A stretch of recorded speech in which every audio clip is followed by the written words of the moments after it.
I'm joined now by my stellar pack.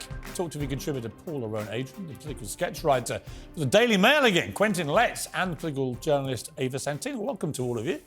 Have you missed me? Stella!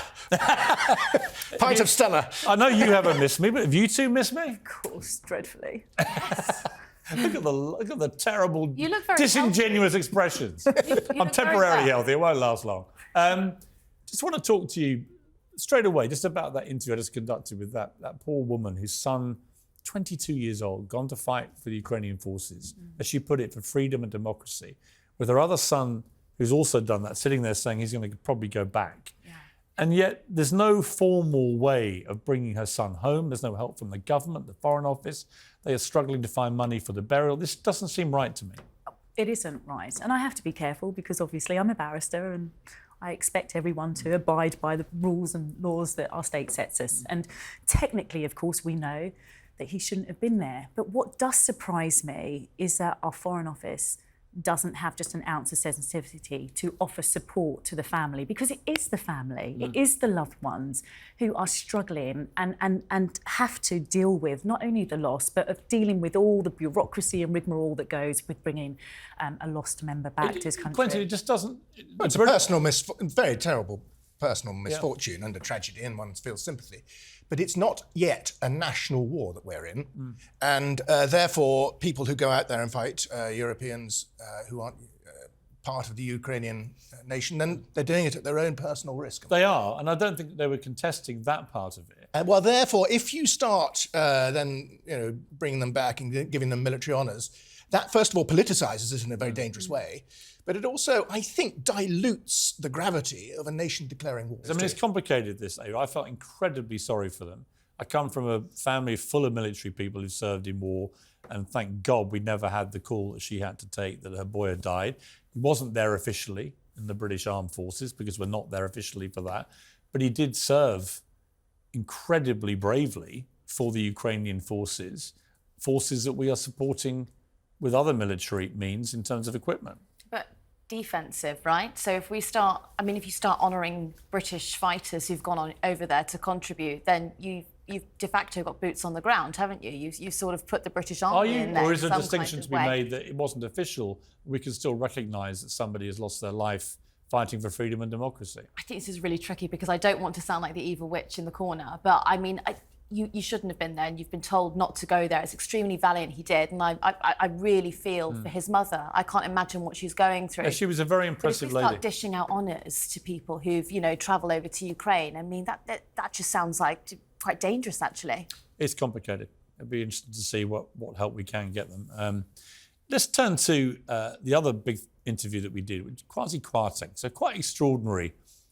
I do a whole monologue about the inability of public figures to say sorry when they genuinely get things horribly wrong that have consequences for a lot of people.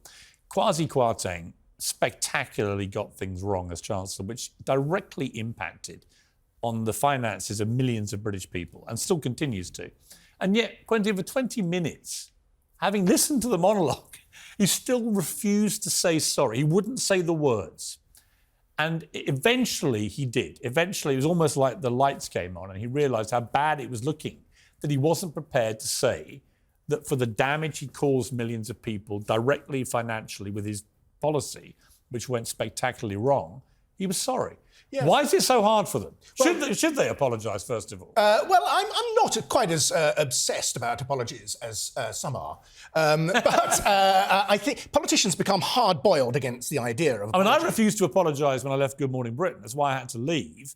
But that wasn't because I directly impacted millions of people's lives. Well, that's because you felt that there was a principle there. Yeah, but he accepted that whilst he still believed in the general strategy, the implementation had been terrible, right? So he accepted that. I see what you're saying. But the politicians become hard-boiled against somehow ceding ground to apologies, because politics is about the battle of ideas and they want to defend those ideas. But when something goes very badly wrong in a big way, then obviously it's a good idea to say, we got that one wrong. Yeah, I mean, Ava, you could argue this is one of the most catastrophic performances by any Chancellor in British history, right? I mean, he lasted just days as Chancellor.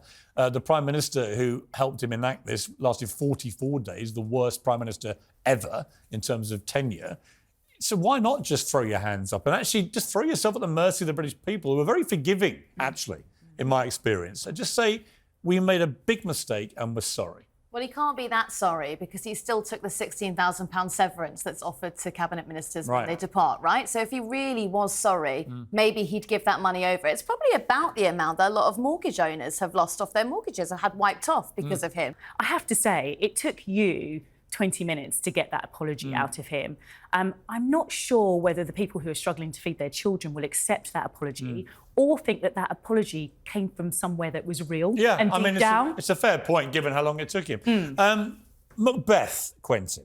Yes. Is Macbeth racist? So we have an American, they're always American academics, assistant professor of English at Trinity University in Texas, says that the bard's use of words such as bat, beetle, black and knight are racialized language, and highlighted a scene where a character uses the phrase Black Macbeth. She says it's important to help students see the ways which a play may not recognise immediately as a race play based on radicalised language and playing on the dichotomy of whiteness and blackness and dark and light. The great thing about Shakespeare is that you can put all sorts of teenage literary criticism interpretations on it, and I think that's about the level of this. Paula, I mean, you often defend the indefensible on these sort of stories, but come on.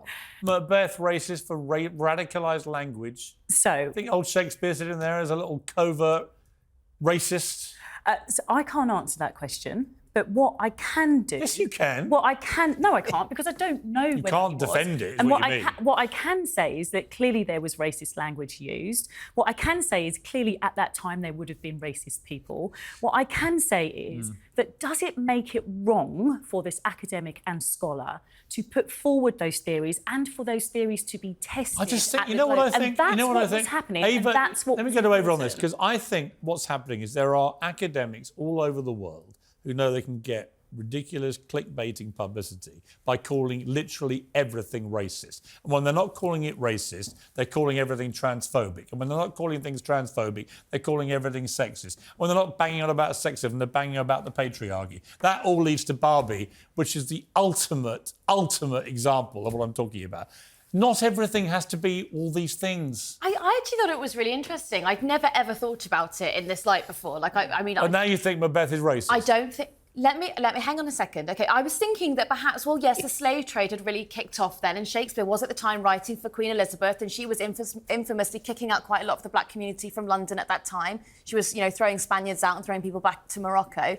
So perhaps there could be an element of Shakespeare's writing that was appealing to that side of Queen Elizabeth, who liked to paint herself white with lead and was quite obsessed with colour. Or perhaps Shakespeare wasn't racist. Oh, I'm not saying Perhaps he just was one of the greatest people this country's Piers. ever I'm not saying produced. that's Isn't that the- Shakespeare. And was a I'm just brilliant saying- playwright and didn't actually have a racist bone in his body. But How do you know What about that How do old you know quaint that? theory? But how do you know that? How do you know he wasn't? But I don't. But what I'm saying is it's important for us to debate that. It's important for us to discuss it. And well done to the academic scholar for at least putting forward her theories. He was just a bit bigger than this. He was so limited. so much bigger. Anyway, Or he didn't write it at all. That's a good theory, isn't it? unfortunately, this show has suddenly got so much smaller because it's over. But thank you to my brilliant pack, as always. That's it from me.